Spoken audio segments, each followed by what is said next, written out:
Hello, and welcome back to the show.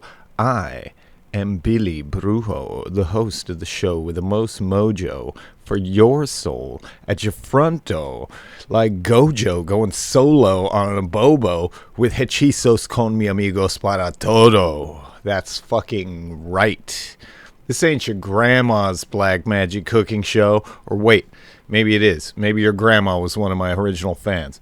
Well, if she was, then I hate to tell you this, kid, but your grandma is probably a psycho, and watch yourself around her because she's dangerous. Well, since it's Easter, and you might be currently hanging out with your scary grandma, on the topic of Easter and scary grandmas, I want to talk about a relatively unmentioned goddess, Eostre, which is a deity I think chaos magicians should fuck around with more, but I'll get back to that.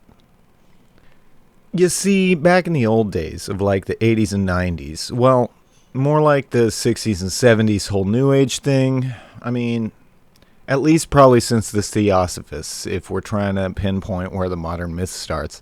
But it's been a rallying cry. I'm sure you've heard before or seen on social media that Christmas is really pagan, Halloween is really pagan, Easter is really pagan.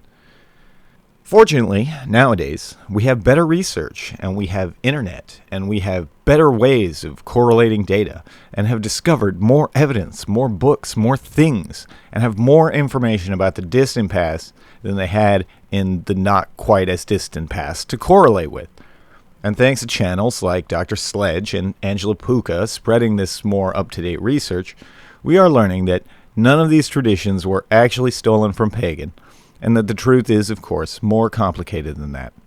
Because those pagan traditions were actually being formed concurrently with the early Christian traditions, and they sort of stole ideas from each other because they were inventing these traditions for the first time at the same time, and because at the ground level, regardless of your religious affiliation, we all like big feasts and festivals and games and decorating with festive things, so both sides would steal cool ideas from each other, and on the really street level of the common people, most likely celebrated together, because when you're just trying to survive, we're all brothers, and it really doesn't matter who you're praying to, as long as you're praying, and you're praying hard, and you're praying for our combined welfare as a community. But back to the topic of Eostre. Something that we don't often think about is how in history there were also historians who were trying to make sense of what came before them. And oftentimes these people were monks or something, because the church goes through cycles of wanting to do science or wanting to ban science. So during one of these science times, Saint Bede the Venerable wrote a lot of books about history, and some of the contents of these things occurred more from rationale than from research.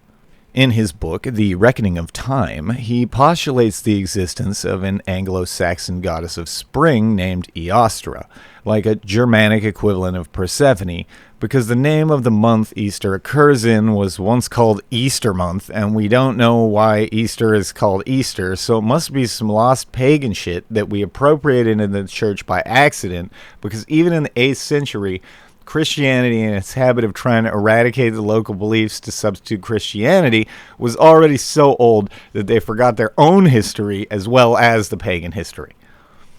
Basically, his theory was based on etymology and the false belief, even back then, that Easter was stolen, co-opted, appropriated from pagan.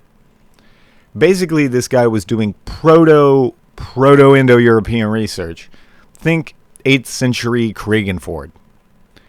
Of course, in modern times, and with all our better technology and research, we have been unable to find any evidence for an actual goddess named Eostre outside of this kind of historical speculation.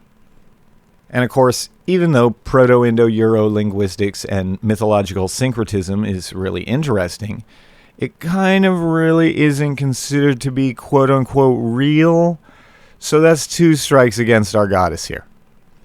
But that's exactly the reason that I say chaos magicians might want to work with her more, because in a way, she's kind of the original meme goddess, because she was never really a god.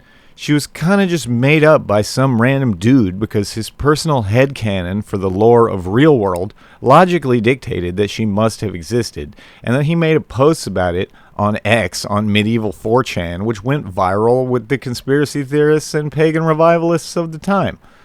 Which is why I think there's some fertile soil here, pardon my springtime joke. She's a goddess who isn't a real goddess, but the myth of her being a real goddess lends a certain legitimacy, and it's like been around for so long. I don't know. I feel like there's a bunch of like belief power that's been dumped into her, but that like because she's not an actual springtime goddess, like didn't actually get used up to move the machinery of the universe or something maybe. At the very least, she doesn't belong to anyone else. So now she's ours. So even if your spirits were just the product of the historical fan fiction, always remember to keep them up.